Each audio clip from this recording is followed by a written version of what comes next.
ओं नमो भगवते वासुदेवाय। श्रीमद्भागवत नवम स्कंध चतुर्दश अध्याय। एवे हो सोम वंश शुण जेबे तरिब तिनि गुण से वंशे पुरुरवा आदि जे भावे जे अवा संपादी जस रहिला मही तले सर्वे चलिले काल बळे सहस्र शिर जे अनंत तानाभि पद्मु ब्रह्मा जात सृष्टिर अर्थे सप्तपुत्रे जन्म होइले ब्रह्मा गात्रे मरीचि आदि सप्त ऋषि ध्रुव मंडल मध्ये बसी भ्रमंती ध्रुव चक्र बळे उत्तर आकाश मंडले ताहांक मध्ये अत्रि मुनि तप करंती जोग घेनी ध्यान करंते जोग बळे तांक लोचन अश्रु जळे पुरुषे होइला प्रकाश तेजे गंजिला दश दिश अमृतमय मनोरम ताहार नाम देले सोम विप्र औषधि उडुगणे ब्रह्मास्तापिले राजा पणे से सोम राज सुय करी तिनि भुवने अधिकारी बळे जिणिला तिनि पुर एबे हो शुण नृपवर सुंदर रूपे मत गर्भे निरते भ्रमे से स्वभावे एमंते बृहस्पति नारी गंगार जले स्नान करी रूपे सुंदरी मनोहरा स्वभावे नाम तारो तारा ताहार रूप गुण चाही अनंग बाणे मोह जाई स्वभावे ऋतु स्नान काले सोम हरिला ताकु बळे से कथा सुनी बृहस्पति पत्नी हरणे दुखमती सोमर द्वारे रात्रे गले अनेक प्रकारे मागिले केबे हे तारा कुन देला अनेक अपमान कला से गुरुदेव मध्ये आसी इंद्रंकु कहिले विशेषी इंद्रर तुले देव बल चलंते शुभे मुख गोल एक कथा सुनी शुक्रबादे मिलिला असुरंक मध्ये असुर बल संग करी धाइले सोम पक्ष धरी इंद्रर तुले देवगण एमंते देवासुर रण प्रकोपे बढ़िला संग्राम तारकामय युद्ध नाम तारार अर्थे युद्ध जेणु तारकामय नाम तेणु एमंते घोर युद्ध कले अनेक देवासुर मले देव असुर घोर रण ब्रह्मा मिलिले तत्क्षण रण निबारी चतुर्माथ मिलिले सोमर ग्रत हरि हरि बोल अनेक भर्त्सना से कले बृहस्पति तारा देले से गुरु तारा मुख चाही बोलंती ब्रह्मांकु अनाई भोनाथ देख तो अग्रते गर्भधरिछि ए गुपते केमंते छुई भी शरीर एहार कार्य नाही मोर काहार बीर्य गर्भे अछि केमंते जानिबा तालखी तारार गर्भ चाही कोपे गुरु बोल ବୋଲନ୍ତି ମନସ୍ତାପେ ତୁ ମୋତେ ଛୁଇଁବୁ ଯେ ମନ୍ତେ ଭସ୍ମ କରିବି ଆଜ ତୋତେ। ହରି ହରି ବୋଲ। ଏ ମନ୍ତେ ଶୁଣି ସେ ଉତ୍ତର କମ୍ପଇ ତାରାର ଶରୀର ତକ୍ଷଣେ ଗର୍ଭ ପ୍ରସବିଲା ସୁନ୍ଦରେ ଜଗତ ମୋହିଲା। କାନ୍ଦଇ ପଡ଼ି ଭୂମି ଗତେ ଆଶ୍ଚର୍ଯ୍ୟ ଦେଖନ୍ତି ସମସ୍ତେ ସୁନ୍ଦର ଦେଖି ତା ବଦନ କଳ୍ପିଲା ବୃହସ୍ପତି ମନ। ବୋଲଇ ମୋର ପୁତ୍ର ଏହି ସୋମ ବୋଲଇ ତାହା ଚାହିଁ ଦେଖ ଏ ମୋହର କୁମର ମୋହର ପ୍ରାୟ ଏକ ସୁନ୍ଦର।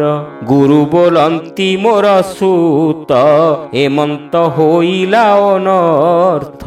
ସକଳ ମୁନିଗଣ ତୁଲେ ତାରାକୁ ବିଶ୍ୱାସେ ପୁଛିଲେ ତା ଶୁଣି ଅଧୋମୁଖୀ ହୋଇ ତାରା ରହିଲା ଲଜ୍ଜା ପାଇ। କୁମର ଭୂମି ଗତେ ଥାଇ ବୋଲେ ଜନନୀ ମୁଖ ଚାହିଁ ଦୁର୍ବୃତ୍ତ ପଣ ଏ ତୋହର କହ ମୁଁ କାହାର କୁମର। ନୁହିଲେ ସାପ ଦେବି ତୋତେ ଲଜ୍ଜା ହୋଇଲା ବଡ଼ ମୋତେ। ଏମନ୍ତେ ପୁତ୍ର ବାକ୍ୟ ଶୁଣି ତାରା କୁରାଇ କୁଶ ପାଣି ବୋଲନ୍ତି କୋମଳ ବଚନ ନିର୍ଭୟ କରି ତାରା ମନ। ଭୋମାତ ଲଜ୍ଜା ତୁ ନ କର କହ ଏ କାହାର କୁମର। ତା ଶୁଣି ଅଧୋମୁଖୀ ହୋଇ ବୋଲେ ସୋମର ପୁତ୍ର ଏହି। ତକ୍ଷଣେ ସୋମ କୋଳ କଲା ବ୍ରହ୍ମା ତାହାକୁ ନାମ ଦେଲା। ବୋଧିଲା ରୂପ ଗୁଣେ ଯେଣୁ ନାମ ହୋଇଲା ବୁଧ ତେଣୁ। ସେ ବୁଧ ଇଳା କନ୍ୟା ଗର୍ଭେ ମୁଁ ତୋତେ କହିଅଛି ପୂର୍ବେ। ପୁରୁର ବାକୁ ଜନ୍ମ କଲା ଯେ କାଳେ ତପୋବନେ ଥିଲା। ଏବେ ହୋ ଶୁଣ ନରନାଥ ସୋମର ବଂଶାନୁଚରିତ। ସୁର ଭୁବନେ ଏକ ଦିନେ ଉର୍ବଶୀ ଗନ୍ଧର୍ବ ଗାୟନେ ମିତ୍ରା ବରୁଣଙ୍କୁ ଲଙ୍ଘିଲା ସେ ତାକୁ କୋପେ ସାପ ଦେଲା। ବୋଇଲା ନର ଲୋକେ ଯାଅ ସ୍ୱର୍ଗ ଭୁବନେ ତୁ ନ ଥାଅ। ତକ୍ଷଣେ ଅଧୋମୁଖ ହୋଇ ମିଳିଲା ନର ଲୋକେ ଯାଇ। ଗିରି କନ୍ଦର ବନେ ବୁଲେ ସ୍ୱାମୀ ନ ଲଭେ ଆତ୍ମ ତୁଲେ। ହେମନ୍ତେ ଭ୍ରମନ୍ତେ ତରୁଣୀ ପୁରୁର ବାକୁ ଦେଖେ ପୁଣି। କନ୍ଦର୍ପ ପ୍ରାୟ ରୂପ ରାଶି ତେଜେ ଗଞ୍ଜଇର ବିଶସି। ହେମନ୍ତେ ତାହାର ସଙ୍ଗତେ ଉର୍ବଶୀ ମିଳିଲା ଏକାନ୍ତେ। ଉତ୍ଫୁଲ୍ଲ ହରସ ଲୋଚନେ ପୁରୁର ବାର ସନ୍ନିଧାନେ। ସେ ରାଜା ତାର ମୁଖ ଚାହିଁ ତକ୍ଷଣେ କାମ ବଶ ହୋଇ। ଗଭୀର ବାକେ ତାକୁ କହେ ରୋମହରସ ସର୍ବଦେହେ। ରାଜା ଉବାଚ ଆସ ସୁନ୍ଦରୀ ବସ ଏଥେ ଭଲେ ଅଇଲୁ ଟିକି ପଥେ। ମିଳିଲୁ ମୋହର ସଙ୍ଗତେ କହ ମୁଁ କି କରିବି ତୋତେ। ମୋ ସଙ୍ଗେ ରମ ତୁ ଏକାନ୍ତେ ସୁନ୍ଦରୀ ରହି ଦିନା କାତେ। ଉର୍ବଶୀ ବୋଲଇ ତୁରିତେ ମୋହର ସଧ ଅଛି ତୋତେ। ତୋ ରୂପ ଦେଖି ହେ ରାଜନ ଅନଙ୍ଗ ବାଧିଲା ମୋ ମନ। ତୁମର ତୁଲେ ସତ୍ୟ କର ନିଶ୍ଚୟ ବରିବି ତୋତେ ବର। ଦେଖ ଏ ମେଷ ପୁତ୍ର ଦୁଇ ତୁଲେ ଅଛନ୍ତି ବେନି ଭାଇ। ଅତ୍ୟନ୍ତ ପ୍ରିୟ ଏ ମୋହର ଏହାଙ୍କୁ ଯତ୍ନେ ରକ୍ଷା କର। ଉଲଗ୍ନ ନ ଦେଖିବି ତୋତେ ଘୃତ ଆହାର ମୋର ନିତ୍ୟ। ଏ ସତ୍ୟ ପ୍ରତିପାଳୁ ଯେବେ ତୋ ସଙ୍ଗେ ରମିବଇ ତେବେ। ଏମନ୍ତ ହେମନ୍ତ ତାର ମୁଖୁ ଶୁଣି ସତ୍ୟ ଯେ କଲା ନୃପମଣି ଉର୍ବଶୀ ରୂପେ ହୋଇ ବସ କଲା ସେ ଅନେକ ବିଶ୍ୱାସ ବିମାନେ ବସି ତାର ପାଶେ ଗିରି କାନନ ନାନା ଦେଶେ ରମିଲା ହର ଶୀତ ମନେ ଚୈତ୍ର ରଥ ଆଦି ବନେ ଜଳ ବିହାର ନାନା ଦେଶେ ପଦ୍ମ କୁମୁଦ ଗନ୍ଧ ବାସେ ଉର୍ବଶୀ ସଙ୍ଗେ ସଙ୍ଗ କଲା ରାତ୍ର ଦିବସ ନ ଜାଣିଲା ଏବେ ହୋ ଶୁଣ କୁରୁବଂଶୀ ଇନ୍ଦ୍ର ଯେ ନ ଦେଖି ଉର୍ବଶୀ ବୋଲେ ଗନ୍ଧର୍ବ ଗଣ ଚାହିଁ ଉର୍ବଶୀ ମୋର ଗଲା କାହିଁ ଗନ୍ଧର୍ବେ ବେନି କର ଯୋଡ଼ି କହିଲେ ଇନ୍ଦ୍ର ପାଦେ ପଡ଼ି ମିତ୍ରାବରୁଣ ସାପ ଫଳେ ଉର୍ବଶୀ ଅଛି ମର୍ତ୍ତ୍ୟପୁରେ ରମଇ ପୁରୁର ବାତୁଲେ ତା ଶୁଣି ପୁରନ୍ଦର ବୋଲେ ତୁମ୍ଭେ ହୋ ମର୍ତ୍ତ୍ୟପୁରେ ଯାଇ ଉର୍ବଶୀ ଆଣ ବେଗ ହୋଇ ସ୍ୱର୍ଗ ନ ସୋହେ ତା ବିହୀନେ ଚନ୍ଦ୍ର ନଥିଲେ ରାତ୍ର ଜେହ୍ନେ ତକ୍ଷଣେ ଇନ୍ଦ୍ର ଆଜ୍ଞା ଶିରେ ଘେନି ଚଳିଲେ ମର୍ତ୍ତ୍ୟପୁରେ ରାତ୍ରେ ନିବିଡ଼ ଅନ୍ଧକାରେ ମିଳିଲେ ପୁରୁର ବାପୁରେ ତକ୍ଷଣେ ଦେବ ମାୟା ବଳେ ଉର୍ବଶୀ ମେଷ ଚୋରାଇଲେ ସେବେ ନିମେଷ ଶୂନ୍ୟ ଜାନ୍ତେ ଉଚ୍ଚେ ରୋଦନ କଲେ ପଥେ ତା ଶୁଣି ନିଦ୍ରା ଭଙ୍ଗ ହୋଇ ବିକଳେ ଉର୍ବଶୀ କାନ୍ଦଇ ବୋଲଇ ଶିରେ କର ଦେଇ ମୋ ପୁତ୍ର କେନେଲା ଚୋରାଇ ମୁଁ ଏଡେ ହିନେ ଆଶ୍ରେ କଲି ଏ ପୁରେ ଅନାଥ ହୋଇଲି ଭୁଲିଲି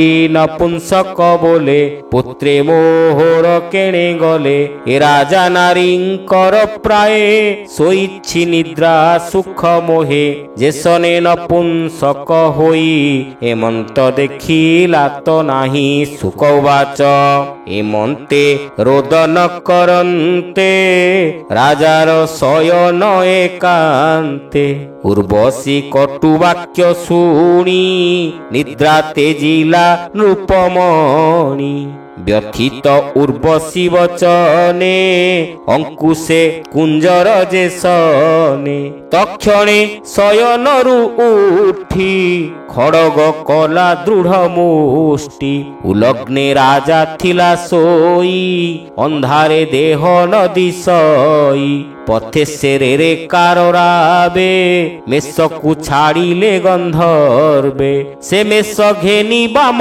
ହସ୍ତେ ମିଳିଲେ ଉର୍ବଶୀ ଅଗ୍ରତେ ଗନ୍ଧର୍ବେ ଶୂନ୍ୟ ମାର୍ଗେ ଥିଲେ ବିଜୁଳି ତେଜ ପ୍ରକାଶିଲେ ରାଜା କଟିରେ ବସ୍ତ୍ର ନାହିଁ ଉଲଗ୍ନ ଦେଖି କୋପ ବହି ମେଷକୁ ଦେଖି ରାଜା ହସ୍ତେ ଉର୍ବଶୀ ଗଲା ଶୂନ୍ୟ ପଥେ ସେ ରାଜା ମେଷ ଘେନି କରେ ଆସି ମିଳିଲା ଅନ୍ତପୁରେ ବୋଲଇ ନିୟତ ନନ୍ଦନ ନ ଜାଣି କଲୁ ଯେ ରୋଦନ ଶୟନ ସ୍ଥାନେ ସେ ମିଳିଲା ଖଟେ ଉର୍ବଶୀ ନ ଦେଖିଲା ଦୀପ ଆଣିଲା ତତକ୍ଷଣେ ଦେଖେ ଉର୍ବଶୀ ଗଲା କେଣେ ନ ଦେଖି ମୋହ ଗତେ ପଡ଼ି କାନ୍ଦଇ ହୃଦେ କରତାଡ଼ି ଉନ୍ମତ୍ତ ପ୍ରାୟ ମହିଭ୍ରମେ ଗିରି କାନନ ଦୁର୍ଗ ଗ୍ରାମେ ଭ୍ରମନ୍ତେ ଅତ୍ୟନ୍ତ ବ୍ୟାକୁଳେ ଅଦ୍ଭୁତେ କୁରୁକ୍ଷେତ୍ରେ ମିଳେ ଉର୍ବଶୀ ସଖୀ ଜନ ମେଳେ ଦେଖିଲା ସରସ୍ୱତୀ କୂଳେ ରାଜାଙ୍କୁ ଚାହିଁ ଅଧୋମୁଖୀ ମନେ ହୋଇଲା ମହାଦୁଃଖୀ ରାଜା ଉର୍ବଶୀ ମୁଖ ଚାହିଁ ବୋଲଇ ସ୍ନେହ ଭର ହୋଇ ରାଜାଙ୍କୁ ଦେଖି କୋପ ଭରେ ଉର୍ବଶୀ ଗଲା କିଛି ଦୂରେ ପଛେ ଗୋଡ଼ାଇ କାମ ବସେ ସେ ରାଜା ବୋଲଇ ବିଶ୍ୱାସେ। ରାଜା ଉବାଚ ହେ ସଖୀ କ୍ଷଣେ ରହ ରହ ନ ଛାଡ଼ ମୋହର ସ୍ନେହ। ତୁ ଘୋର କର୍ମ କିମ୍ପା କରୁ ଭାବ ଅଭାବ ନ ବିଚାରୁ। ମୋତେ ନ ଛାଡ଼ କୋପ ମନେ ମୁଁ ଅଛି ତୋହର ବଚନେ। ତୁ ମୋତେ ଦୂର କରିଗଲେ ଜୀବନ ଛାଡ଼ିବି ମୁଁ ଭଲେ। ତୋର ବିହୁନେ ମୋ ଶରୀର ଭକ୍ଷିବେ ଶୃଗାଳ କୁକୁର। ଏମନ୍ତେ ରାଜା ବାକ୍ୟ ଶୁଣି ଉର୍ବଶୀ କହେ ମଧୁବାଣୀ। ଉର୍ବଶୀ ଉବାଚ ଭୋନାଥ ଶୁଣ ମୋ ଉତ୍ତର। ସଂସାରେ ସ୍ତ୍ରୀଙ୍କ ବ୍ୟବହାର ସ୍ୱଭାବେ ଯେବା ଦୁଷ୍ଟା ନାରୀ। ତା ସଙ୍ଗେ ବିଶ୍ୱାସ ନ କରି ବ୍ୟାଘ୍ର ଭଲୁକ ସଙ୍ଗେ ନର। ଯେ ସନେ ବିଶ୍ୱାସ ବ୍ୟବହାର ସ୍ତ୍ରୀଙ୍କ ଦେହେ ଯେତେ ଗୁଣ। ରାଜନ ସାବଧାନେ ଶୁଣ ନିର୍ଦ୍ଦୟ କପଟ କଠିନ ସାହସ ଆଦି ଚାରି ଗୁଣ। ଅଳପ କ୍ରୋଧେ ପ୍ରାଣ ନିଅନ୍ତି ପତିଭ୍ରାତାଙ୍କୁ ନ ଗଣନ୍ତି। ଅଜ୍ଞାନ ଭାବେ ଥାନ୍ତି ନିତ୍ୟେ ବାଞ୍ଛନ୍ତି କାମ ଭୋଗ ଚିତ୍ତେ। ସ୍ୱଭାବେ ନିତ୍ୟେ ହନ୍ତି କାମୀ ଇଚ୍ଛନ୍ତି ନବ ନବ ସ୍ୱାମୀ। ନାରୀଙ୍କ ସ୍ୱଭାବ ଏମନ୍ତ କିମ୍ପା ତୁ କରୁ ଦୁଃଖ ଚିତ୍ତ। ଏବେ ତୁ ନିଜ ପୁରେ ଯାଅ ଅବଶ୍ୟ ଲଭିବି ତୋ ସ୍ନେହ। ଆସିବି ସମ୍ବତ୍ସର ଅନ୍ତେ ରମିବି ତୋହର ସଙ୍ଗତେ। ଋତୁସ୍ନାହାନ୍ତେ ଏକ ଦିନେ ରମିବି ତୋର ସନ୍ନିଧାନେ। ଅବଶ୍ୟ ହୋଇ ବସନ୍ତତି ଏବେ ଉପାୟ କର ଚିନ୍ତି। ଗନ୍ଧର୍ବ ଗଣ ପୂଜା କର ସେ ତୋତେ ତ ସେ ଦେବେ ବର। ଏହାଙ୍କ ପ୍ରସନ୍ନେ ତୁ ମୋତେ ପାଇବୁ ବରଷକ ଅନ୍ତେ। ଶୁକବାଚ ଏମନ୍ତେ ତାର ବାକ୍ୟ ଶୁଣି ଆନନ୍ଦ ମନେ ନୃପମଣି।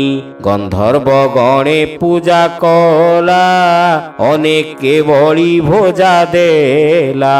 ସ୍ତୁତି କରଇ କର ଯୋଡ଼ି ଚରଣେ ଦଣ୍ଡବତେ ପଡ଼ି। ତାର ଭକତି ଦେଖି ମନେ ଗନ୍ଧର୍ବେ ପ୍ରସନ୍ନ ବଦନେ। ମୃତ୍ତିକା ଭାଣ୍ଡେ ଅଗ୍ନି ଥୋଇ ରାଜା ସମୀପେ ଦେଲେ ନେଇ। ବୋଇଲେ ଏଥେ ଯଜ୍ଞ କର ଉର୍ବଶୀ ଆସିବ ତୋହର। ଏମନ୍ତେ ଅଗ୍ନି ଭାଣ୍ଡ ଦେଲେ ରାଜାର ମନ ତୋଷ ଭଲେ। ଗନ୍ଧର୍ବେ ଉର୍ବଶୀର ତୁଲେ ତକ୍ଷଣେ ଶୂନ୍ୟ ମାର୍ଗେ ଗଲେ। ସେ ରାଜା ଅଗ୍ନି ଭାଣ୍ଡ ଘେନି ଗନ୍ଧର୍ବ ଗଣ ବାକ୍ୟ ମାନି। ରାତ୍ରେ ବୁଲନ୍ତେ ବୃକ୍ଷ ମୂଳେ ଥୋଇଲେ ନିଶା ଅନ୍ତକାଳେ। ଅଗ୍ନି କି ବୃକ୍ଷ ମୂଳେ ଥୋଇ ମିଳିଲା ନିଜ ପୁରେ ଯାଇ। ରହିଲା ପ୍ରଜା ଜନ ହିତେ ଏମନ୍ତେ ଗଲା ଦିନା କେତେ। ଉର୍ବଶୀ ବାକ୍যে ମନ ଦେଇ ନିଶ୍ଚଳେ ମନ ନ ରହଇ। ଏମନ୍ତେ ସତ୍ୟ ଯୁଗ ଗଲା ଶୁଣ ହେ ଗୋବିନ୍ଦର ଲୀଳା। ତ୍ରେତୟା ଯୁଗ ପ୍ରବେଶନେ ରାଜା ଉର୍ବଶୀ ସ୍ମରି ମନେ। ଅଗ୍ନି ଉଦ୍ଦେଶ୍ये ଦିନେ ଗଲା ବନେ ଅନଳ ନ ଦେଖିଲା। ଯେ ବୃକ୍ଷ ମୂଳେ ଥୋଇ ଗଲା ସେ ବୃକ୍ଷ ଅଶ୍ୱତ୍ଥ ହୋଇଲା। ଅଶ୍ୱତ୍ଥ ବୃକ୍ଷ ସମୀ ବୃକ୍ଷେ ରାଜନ ଦେଖିଲା ପ୍ରତ୍ୟକ୍ଷେ। ସେ ବୃକ୍ଷ କାଷ୍ଠ ଗୃହେ ଆଣି ସଞ୍ଚିଲା ଯଜ୍ଞର ଅରଣି। ଅରଣି ମନ୍ଥନ ସେ କରି ନିଗମ ମନ୍ତ୍ରକୁ ଉଚ୍ଚାରି। ଉର୍ବଶୀ ଧ୍ୟାନ କରି ମନେ ଆହୁତି ଦେଲା ହୁତାସନେ। ଉର୍ବଶୀ ଯଜ୍ଞ ବଳେ ଆସି ରାଜା ସଦନେ ମିଳେ ନିଶି। ଯଜ୍ଞ ପୁରୁଷ ପରସନେ ଉର୍ବଶୀ ମିଳେ ତା ଭୁବନେ ଉର୍ବଶୀ ପୁରୁର ବା ସଙ୍ଗେ ପୁତ୍ରେ ଜନ୍ମିଲେ ରତି ରଙ୍ଗେ ଅଗ୍ନିର ବର୍ଣ୍ଣ ପ୍ରାୟ ହୋଇ ଜନ୍ମ ଲଭିଲେ ଷଡ଼ ଭାଇ ରାଜା ବଞ୍ଚିଲେ ମନ ସୁଖେ ନିଶ୍ଚିନ୍ତେ ତ୍ରେତା ଯୁଗ ମୁଖେ ଆୟୁଷ ଅନ୍ତେ ପୁରୁର ବା ଅନଳ ପ୍ରାୟ ହୋଇ ପ୍ରଭା ଉର୍ବଶୀ ଧ୍ୟାନେ ମନ ଥିଲା ଗନ୍ଧର୍ବ ଲୋକେ ସେ ମିଳିଲା ସୁଜନ ଜନଙ୍କର ହିତେ ଭାଷା ପ୍ରବନ୍ଧେ ଭାଗବତେ ବୋଲଇ ବିପ୍ର ଜଗନ୍ନାଥ ଭାବେ ନବମେ ବଂଶାନୁଚରିତ ଭାବେ ବୋଲଇ ବିପ୍ର ଜଗନ୍ନାଥ ଭାବେ ନବମେ ବଂଶାନୁଚରିତ। ହରି ହରି ବୋଲ। ଇତି ଶ୍ରୀମଦ୍ଭାଗବତେ ମହାପୁରାଣେ ପାରମହଂସ୍ୟାଂ ସଂହିତାୟାଂ ସପ୍ତମ ସ୍କନ୍ଧେ सोमवंश चरिते नाम चतुर्दश अध्याय।